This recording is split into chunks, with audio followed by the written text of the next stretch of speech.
Alors il y a toujours des surprises, des belles comme des mauvaises. Donc je pense le festival a dû recevoir un peu moins de 6000 images. Un concours, c'est aussi que ce ne soit pas forcément trop élitiste et que le plus grand nombre puisse participer. Donc ça, je pense que ça a toute sa place et toute sa valeur. C'est pour ça que c'est bien de faire certaines catégories un peu plus pointues, un peu plus fermées, comme la vision artistique, par exemple, qui est ma catégorie préférée, j'avoue. On est noyé un petit peu dans la multitude d'images, mais directement, lors de la présélection, je pense que tous autant qu'on est, on a réussi à cibler et voir peut-être les futures images gagnantes dès le premier coup d'œil.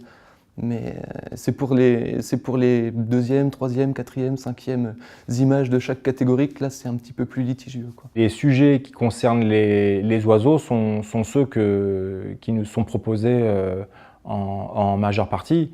Et si on se fie au nombre de photos qui sont proposées au Festival de l'Oiseau chaque année, il ne cesse de croître et donc c'est un indice de bonne santé de la discipline.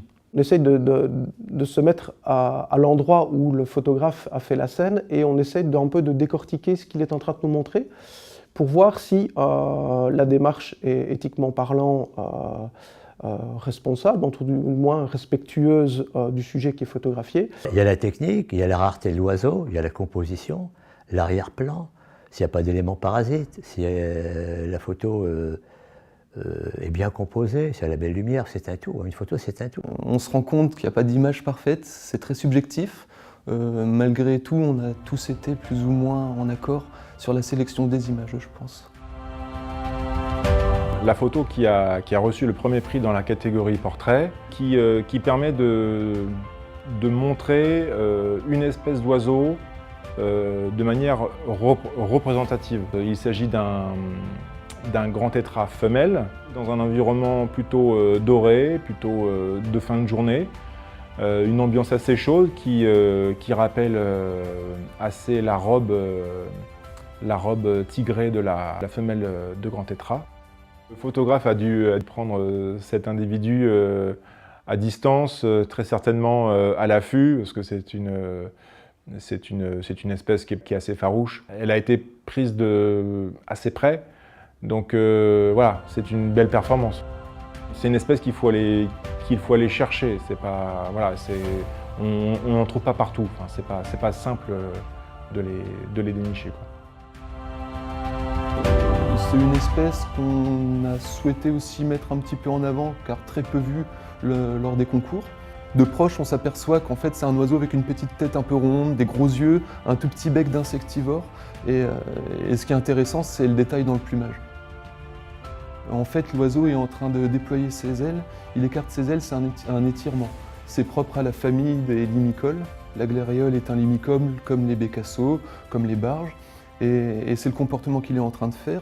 Et en plus de ça, on est sur un contre-jour. Donc pas un contre-jour très franc, mais un contre-jour un petit peu décalé sur la droite, qui permet d'avoir une belle transparence dans l'aile de l'oiseau et une petite irisation sur sa tête. Donc c'est ce qui nous avait séduit, avec un fond et un premier plan assez homogène. Donc on était tous unanimes pour la mettre en premier prix, quoi.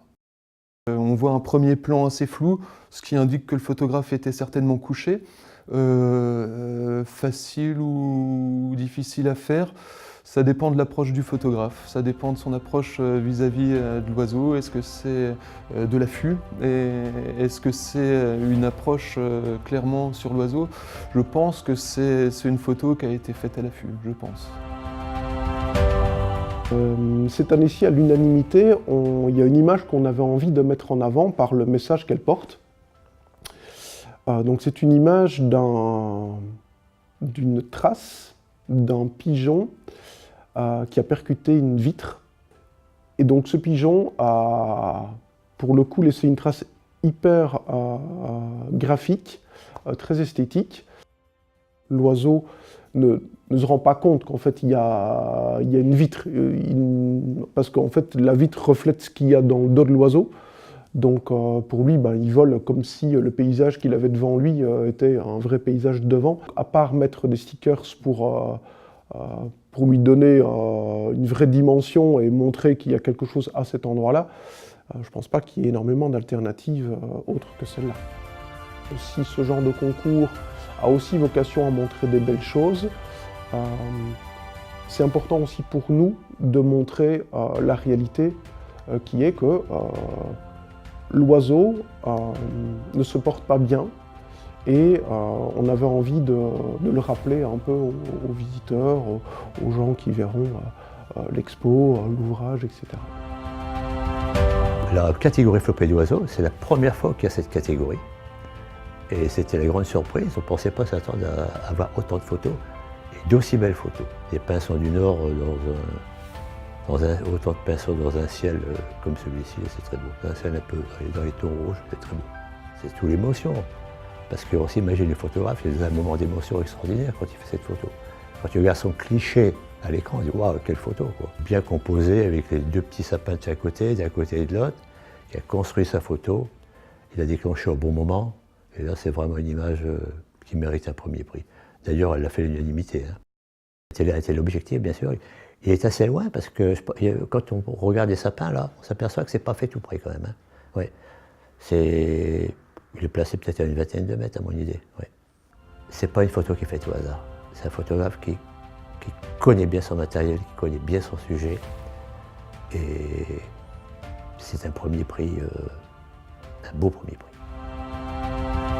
Pour les jeunes, ouais, ça a été assez unanime là. On était pratiquement tous d'accord sur cette image pour le premier prix, ça c'est sûr. Ouais. C'est une photo en contre-jour d'un rouge-queue noir. Donc on est sur une image très contrastée avec un oiseau assez petit dans le cadre qui retranscrit toute une ambiance de crépuscule, voire même une ambiance plutôt du matin. On est dans un milieu de roseaux, de marécages, on dirait. Donc c'est pas forcément un milieu que le rouge-queue noir fréquente spécialement. Mais bon, le photographe l'avait peut-être repéré. Et c'est une image, à mon avis, qui nécessite simplement d'être camouflée de l'oiseau, histoire d'être le plus proche possible, sans forcément préparer des affûts en dur à l'avance. On ne peut pas prévoir en fait le déplacement d'un si petit oiseau sur un support au milieu d'une roselière ou des massettes de roseaux. C'est pas une approche très compliquée, et c'est ce qui nous a aussi séduit dans cette image, c'est qu'on est sur un oiseau qui n'est pas forcément farouche, qui est plutôt commun, et c'est aussi bien de mettre en avant ce genre d'espèce aussi et ce genre de démarche. On n'est pas dans la recherche absolue de l'oiseau rare non plus. Il y a énormément de belles images, mais des images où on a une sensation de déjà-vu. Alors elles ont beau être parfaitement réalisées techniquement, voilà, quand on a ce sentiment de déjà-vu, ça reste une belle image, mais il n'y a pas cette émotion qui passe, ce déclic. Celle-ci, elle m'a vraiment fait un déclic, et puis visiblement, je ne suis pas la seule, puisqu'on est quand même voilà, le plus grand nombre à avoir voté pour elle. Elle avait fini 3e et maintenant 1re.